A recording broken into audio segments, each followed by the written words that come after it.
इस पत्रिका के बारे में क्षितिज विभा अर्थात हमारे देश के क्षेत्र पर उभरती हुई जो चमक है, जो हमारा विज्ञान है, उसका परिचय हम इस पत्रिका के माध्यम से विशेष रूप से अवध अंचल में पहुंचाना चाहते हैं।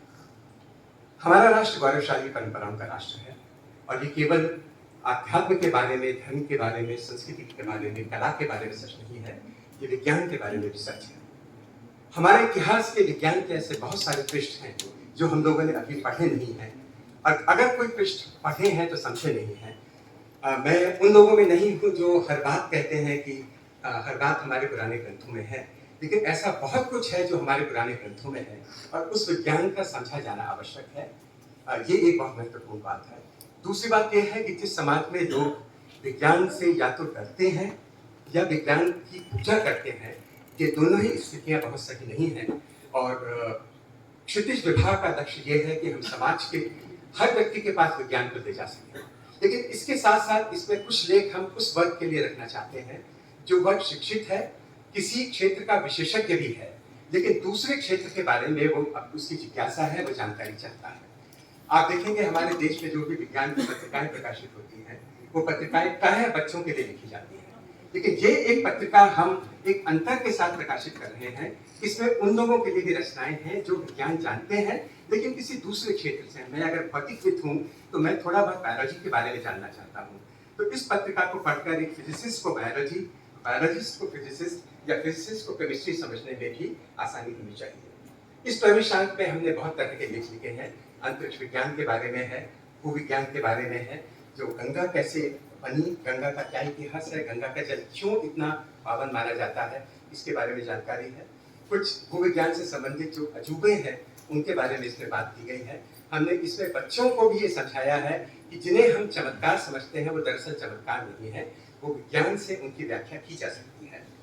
इसके अतिरिक्त कविता को विज्ञान से प्रायः अलग माना जाता है। हमने इसमें विज्ञान कविताओं को भी सम्मिलित किया है। आप सबसे अपील है कि जो हमारा ये जो विज्ञान का इतना बड़ा कैनवस है, यहाँ पर उपस्थित सभी लोग इसके किसी न किसी कैनवस के छोटे से अंश पर चित्र बना रहे हैं। मेरी आप लोगों से प्रार्थना ये है कि आप लोग इस पत्रिका के लिए लिखिए। इस पत्रिका को हम बहुत कम मूल्य पर उपलब्ध करा रहे हैं और इसके लिए हम उत्तर प्रदेश, मध्य प्रदेश, छत्तीसगढ़ और अपने नगर के भी कई संस्थानों के प्रति आभारी हैं जिन्होंने इसको संभव बनाया है। पत्रिका आपकी है। पूरे संपादक मंडल की ओर से मैं आप सभी का आभार व्यक्त करता हूँ कि हमारे उत्साहवर्धन के लिए आप यहाँ पर आज उपस्थित हुए हैं। आदरणीय मनोज कांत जी निरंतर उत्साहवर्धन करते रहे, और सच तो यह है कि प्रेस में शाम को 7 बजे रुकने के बाद भी रुकने का एक आकर्षण ये हुआ करता था कि मनोज कांत जी या सौरभ जी की तरफ से एक विशिष्ट व्यंजनों वाली प्लेट बना देती आई। मैं आप सभी का जिन्होंने सहयोग किया बहुत आभारी हूँ। अंकित जी ने बहुत दौड़ भाग की इसको संभव बनाने के लिए। हमारी कार्यकारिणी के सभी सदस्य, संपादक मंडल के सभी सदस्य और राजकमल जी, रजनीश जी, बीपी सिंह जी, डॉक्टर पुनीत जी, डॉक्टर विनय, डॉक्टर नीरज और डॉक्टर निविश, इस संदेह संपादक के रूप में अपने दायित्व को भी निभाया। पत्रिका के प्रचार प्रसार में हमारे संचार माध्यमों का भी बहुत उपयोग रहा। मैं सबके प्रति आभारी हूँ और आप सबके प्रति मैंने इस अवसर को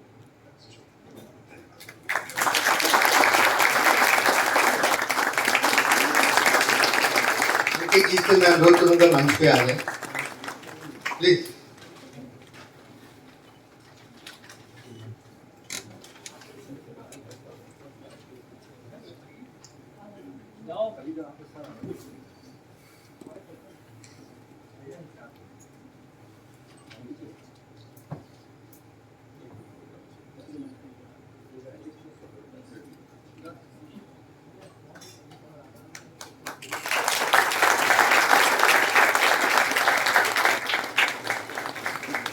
भारत माता की जय।